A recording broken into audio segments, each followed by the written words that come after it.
Hello friends, welcome back to my channel. Today we will be read linear equation in one variable part 3. इस part में हम solve the equation करने वाले हैं। कुछ equation है उन्हें हम सॉल्व करने वाले हैं। ये थोड़े डिफिकल्ट होंगे बट आप ध्यान से देखेंगे तो आपको समझ में आ जाएंगे। तो लेट्स सॉल्व इट।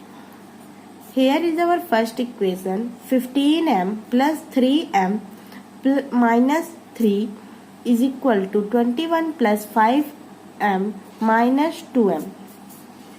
तो हमें यहाँ पे वेरीफाई करना है दोनों को और m की वैल्यू भी फाइंड करनी है। तो इस इक्वेशन को सॉल्व करने के लिए पहले तो हमें यहाँ पे मिल रहा है लाइक टर्म कि 15m है 3m है, यानी कि एडिशन हो सकते हैं बिकॉज लाइक टर्म में एडिशन होता है। तो हो जाएगा 18m, ये एड्स हो सकता है बिकॉज यहाँ पे लाइक टर्म है उसके पास। Minus 3 is equal to 21। यहाँ पे 5m भी लाइक टर्म है, 2m भी लाइक टर्म है। 5m 2m दोनों एक लाइक टर्म बन रहा है, तो ये भी प्लस माइनस जो भी होते हैं होना है हो जाएगा। तो 5m के आगे प्लस का साइन है और 2m के आगे माइनस का, तो प्लस और माइनस माइनस होता है। तो 5m से 2m माइनस होंगे तो आ जाएगा प्लस 3m। प्लस 3m इसलिए आया क्योंकि बड़ी डिजिट के आगे प्लस का साइन था। अब एक काम करते हैं, इन सबको भी लाइक टर्म में बना देते। किस तरीके से?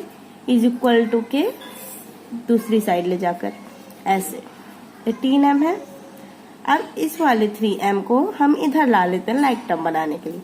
तो मैंने आपको पहले ही बताया कि जब इज इक्वल टू के इस साइड किसी भी डिजिट को हम लाते हैं तो उसके सामने वाली साइन चेंज होती है। तो यहाँ पे प्लस है तो minus 3m is equal to 21। अब इधर माइनस 3 है तो प्लस 3 हो जाएगा। अब जब 18m में से 3m माइनस होंगे तो 15m बचेगा इज इक्वल टू 21 में 3 प्लस करेंगे तो 24 आ जाएगा। अब m हो गया, तो यहाँ पे हमें पता चल रहा है कि m जो है 15 टाइम मल्टीप्लाई हुआ बिकॉज बीच में कुछ नहीं है। तो ये हम इसे इस तरीके से लिख सकते हैं 15 इंटू m। बीच में कुछ नहीं होता तो इंटू लगता है, मैंने आपको पहले बताया था। Is equal to 24। मैं आपको ये एग्जाम्पल के लिए बता रही हूँ। आपको जब सॉल्व करोगे, मतलब कि कहीं पे भी सॉल्व करना, तो आपको 15 इंटू m नहीं लिखना है। मैं आपको सिर्फ दिखाकर समझा रही हूँ। ऐसे आपको करके एग्जाम्पल देख सकते हो। इस तरह हुआ तो जब यहाँ पे मल्टीप्लाई का साइन है तो हो जाएगा आपका इधर जाकर अपॉन में 15। और इसे आपको नहीं लिखना है। 15m इज इक्वल टू, अरे यहाँ पे m इज इक्वल टू बस करना है आपको बिकॉज 15 तो यहाँ पे आ गया। अब 3 8 जा और 3 5 जा, यानी कि 8 और 5। तो यहाँ पे m की वैल्यू 8/5 है। इसी तरीके से हमारा ये इक्वेशन सॉल्व हो गया। तो अब चलिए देखते हैं अपना नेक्स्ट इक्वेशन। तो ये रहा हमारा नेक्स्ट इक्वेशन। चलिए इसे भी सॉल्व करते हैं। तो हमारा इक्वेशन है 2n minus 1 upon 3 minus 6an minus 2 upon 5 is equal to 1/3। तो यहाँ पे हम देख सकते हैं कि 6n minus 2 upon 5 is equal to 1/3। अब यहाँ पे हम देख सकते हैं कि एक फ्रैक्शन दूसरे फ्रैक्शन से माइनस हो रहा है, और जब भी फ्रैक्शन का माइनस या फिर कोई माइनस एडिशन सब्ट्रैक्शन अगर जो हम सॉल्व करते हैं तो उसके लिए हमें सबसे पहले डिनोमिनेटर का एलसीएम लेना होता है। तो इनके डिनोमिनेटर 3 और 5 है, तो 3 और 5 का एलसीएम निकालते हैं। तो 3 1 जा 3 बिकॉज 3 किसी से नहीं डिवाइड होता, और 5 1 जा 5 और क्योंकि 5 भी किसी से डिवाइड नहीं होता है। और अब LCM is equal to 3 multiply by 5 is equal to 15, यानी कि हमारा एलसीएम 15 आ गया। अब अपॉन में 15 हो जाएगा। अब जो डिनोमिनेटर होता है उसे जो भी एलसीएम आता है उससे हम डिवाइड करते हैं। तो 3 को 15 से डिवाइड करने पर 5 आएगा बिकॉज 3 5 जा 15। अब जब 5 आए तो 5 को यहाँ पे लिखेंगे और ये जो न्यूमरेटर होता है उससे मल्टीप्लाई करना चाहिए। तो 2n माइनस 1, हम यहाँ पे माइनस 5 3 जा 15, तो 3 टाइम कटा 3 आ गया। अब न्यूमरेटर से मल्टीप्लाई करना है 6n माइनस 2। अब आप सोच रहे होंगे कि मैंने यहाँ पर मल्टीप्लाई का साइन क्यों नहीं लगाया यहाँ पर और यहाँ पर।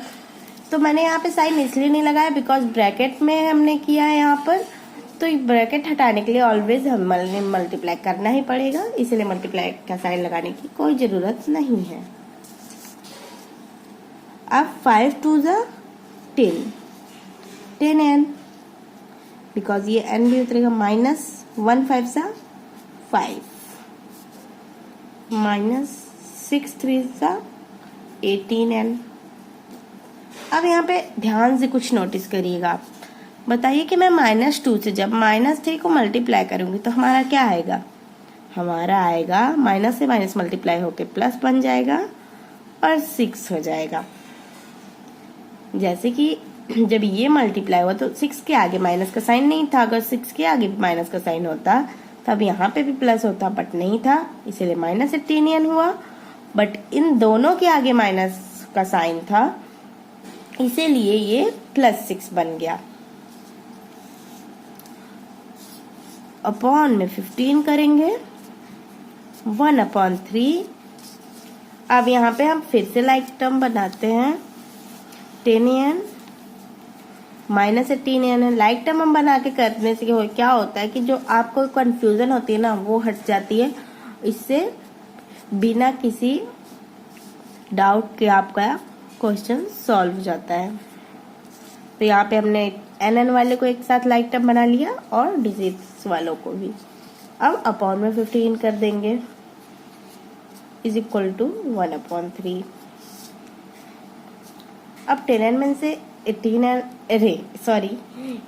में से 10n माइनस हुए तो आपका आ जाएगा -8n। माइनस का साइन इसलिए लगा बिकॉज बड़ी डिजिट के आगे माइनस है। अब यहाँ पे भी प्लस माइनस माइनस हो गया तो आ जाएगा +1, बिकॉज 6 से 5 माइनस 1 आ गया और बड़ी डिजिट के आगे प्लस था तो प्लस लग गया इज इक्वल टू 1/3। अब करना क्या है ना कि ये दो फ्रैक्शन है जो इज इक्वल टू में, इन्हें बाय क्रॉस मल्टीप्लिकेशन कर देते हैं n की वैल्यू निकालने के लिए। तो चलो बाय क्रॉस मल्टीप्लिकेशन कर लेते हैं।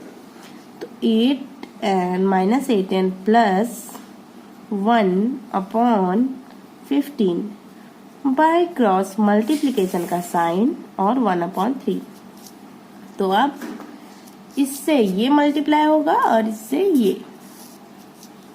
तो चलो 3 मल्टीप्लाई का साइन हम नहीं लगाएंगे, ब्रैकेट में हम रख रहे हैं -8n को, तो ऑलवेज मल्टीप्लाई ही होगा ब्रैकेट हटाने के लिए। Is equal to 15 multiply by 1। अब जब 8 से 3 को मल्टीप्लाई करेंगे तो आ जाएगा 24n माइनस 24n प्लस 1। अरे 1 नहीं होगा, 1 3 3, ये भी तो मल्टीप्लाई होगा ना, ब्रैकेट के अंदर तो ये भी था। Is equal to 15। अब -24n इज इक्वल टू 15। अब ये जो है ना इसे लाइक टर्म बना लेते हैं। अब n वाले का तो लाइक टर्म हमें मिला नहीं, तो हमें इसका तो लाइक टर्म हमारे पास है, तो हम इसे इज इक्वल टू के इस साइड लाके लाइक टर्म बनाते हैं। तो यहाँ पे +3 था तो जब हम इज इक्वल टू इधर साइड ले आए हैं इसको तो -3 हो गया।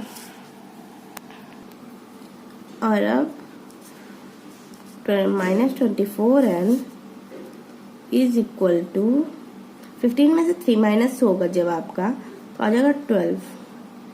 अब n इज इक्वल टू आ जाएगा 12/-24।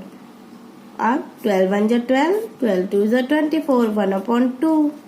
1/2 यहाँ पे अच्छे से दिख नहीं रहा होगा, मैं यहाँ पे लिख देती हूँ 1/2 और अपॉन माइनस, बिकॉज मैं आपको एक और चीज बता दूं कि माइनस डिनोमिनेटर में हो या न्यूमरेटर में वो पूरे फ्रैक्शन का माइनस माना जाता है। तो यहाँ पे -1/2 आंसर।